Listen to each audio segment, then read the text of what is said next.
John Lusk here of Lusk Archery Adventures. Serious testing, successful hunting. I'm here at my favorite bow shop in Des Moines, Iowa, Archery Field Sports, for another bow battle. Now, because of COVID, there's been such a delay in the rollout and the arrival of a lot of the bows. So I get requests like, why don't you test this one, test this one? I'll test them as soon as they come in, okay? But today I'm going to be comparing the Hoyt Ventum 30 to the Mathews V3. Let's see who wins this bow battle. This is the Hoyt Ventum 30.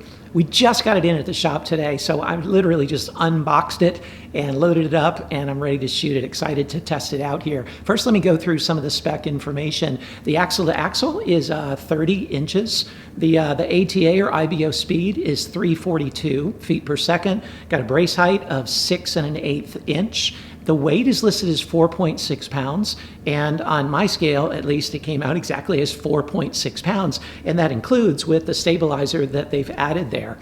The draw lengths are 25 to 30 inches, adjustable, and they have two different mods to use according to which draw length you've got it at. I think like 25 to 28 is one of the mods, and then 28.5 to 30 is another mod, and that just enables it to maximize its performance at those different draw lengths.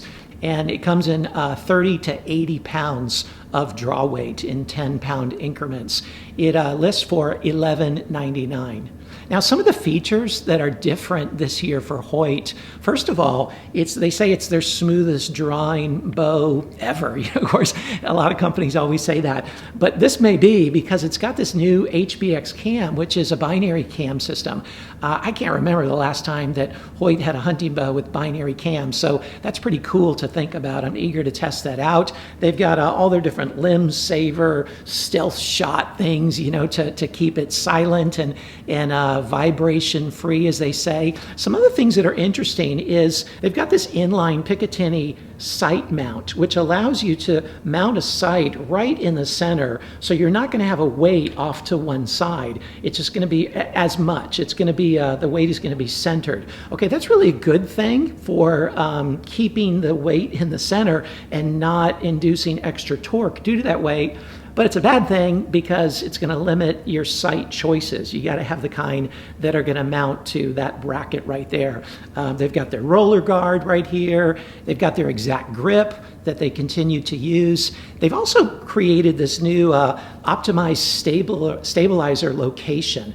And that's really interesting that instead of using the mount here, which you can still mount a stabilizer right here in the normal place, they're mounting it a lot lower. And what that does is two things, apparently, is one, it provides greater stabilization with the weight being lower, and two, it allows it to protrude a lot farther. So you can use a lighter, shorter stabilizer and still get the same or greater stabilization. Like, picture it this way. If you had a stabilizer mounted here, it would have to be this long to equal this 2.5-inch stabilizer that they've added. And to show you the difference with it, they come with that stabilizer. So that's kind of cool. And they also have a mount down here at the bottom that you can use your sidebar at a lot lower position too. Again, they say to aid in that stabilization.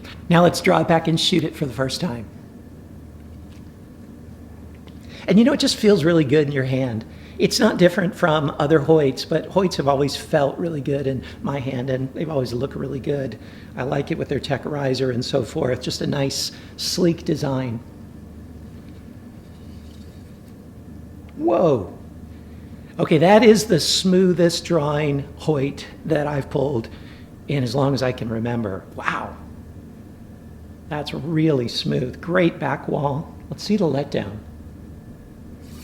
Ooh, that's nice. It doesn't pull away, and you don't have to push it away. It's just right. Man, that's smooth. Let's see the shot.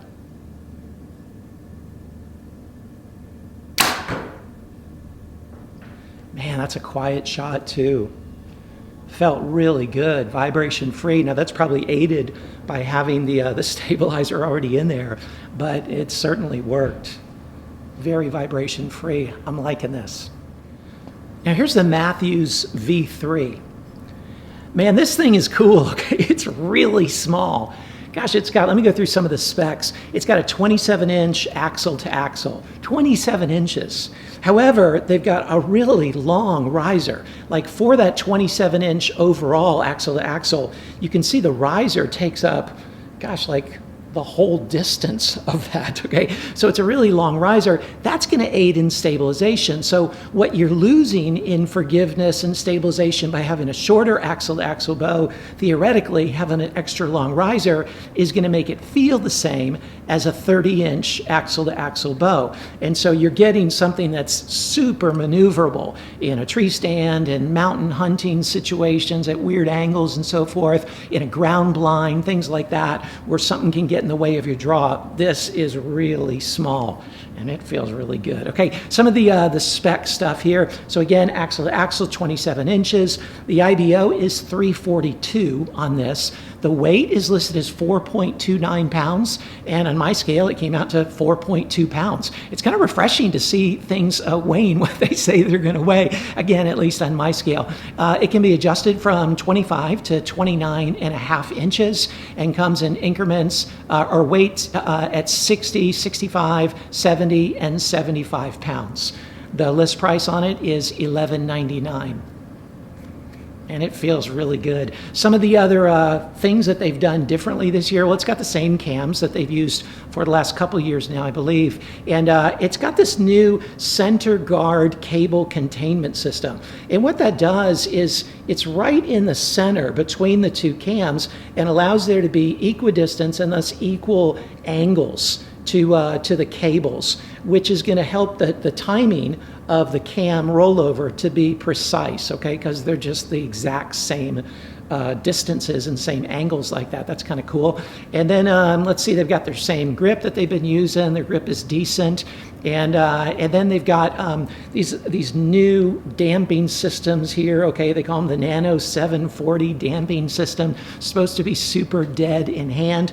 Oh, and this roller guard, I should have mentioned that too. The way it's aligned, it says it's pushed off to the side a bit more to give you more vane clearance.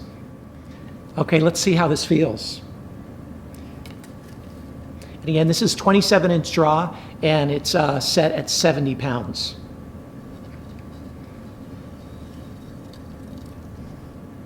Okay, that is not super smooth. Okay, it's not bad, but it definitely has a hump at the end, okay? It's not smooth like the Hoyt. It's got a bit of a hump, and hence the higher IBO speed. Holds nicely. Letdown is nice. A tad more jumpy in the letdown than the Hoyt Ventum 30 was, but still nice. It doesn't pull away super fast, and you don't have to push it away for sure. Nice solid back wall. Let's shoot it. Whoa.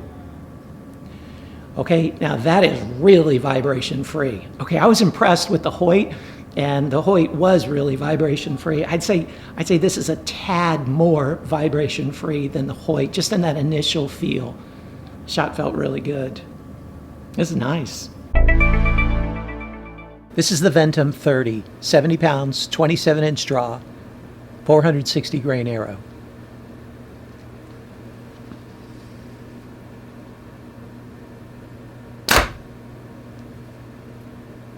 .258.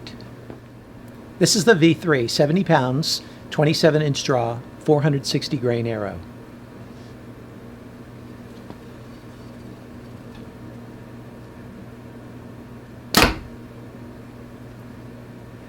.266. Now I'm going to test the sound of the shot of each of these bows using my decibel meter. And again, I'm not in a soundproof chamber. There's ambient noise here, but it should give a relative good comparison between the two bows. And so you know, sometimes people say, well, how do you know the sound isn't from the impact of the arrow? Well, the target is 40 yards downrange, so that's not going to be an issue.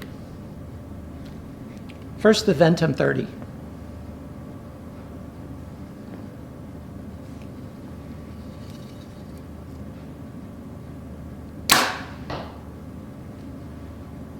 .82. Now the V3.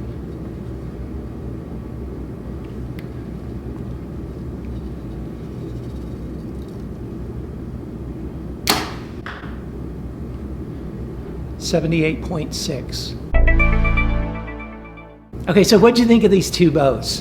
Which one would be your choice? Man, they're both really nice. And I gotta say, both companies, I think, hit a home run with this. I love that Hoyt went to a binary cam and love that smoothness of draw. In terms of smoothness of draw, the edge definitely goes to the Hoyt.